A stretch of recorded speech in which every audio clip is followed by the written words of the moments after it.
સુરતમાં Uttarayan railway station પર express ટ્રેનના જે સ્ટોપેજ છે તે સહિત વિવિધ માંગણીઓ વારંવાર કરવા છતાં કોઈ નિરાકરણ ન આવતા કોંગ્રેસ દ્વારા રેલ રોકો આંદોલન કરવામાં આવ્યું હતું।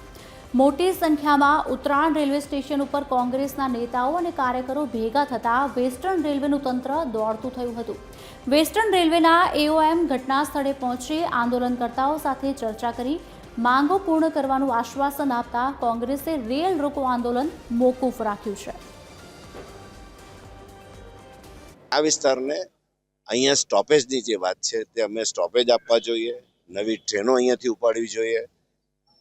ઉત્તર ભારતીયોની જે ટ્રેનો છે કે યુપી બિહારના લોકો જે કામદારો વસેલા છે તે સુરત રેલવે સ્ટેશન અને ઉત્તરાયણ રેલવે સ્ટેશન પર કોઈક વખત તો 10-15 હજાર માણસો ભેગા થઈ જાય છે અને ત્યાં અવ્યવસ્થા થાય તો અમુક ટ્રેનો આ બાજુથી ઉપાડવી જોઈએ, જેના કારણે માણસ એટલે જે મુસાફરો ડાયવર્ટ થાય ને એમણે આશ્વાસન આપ્યું છે ને એમાં ખૂબ ગંભીરતા લીધી છે।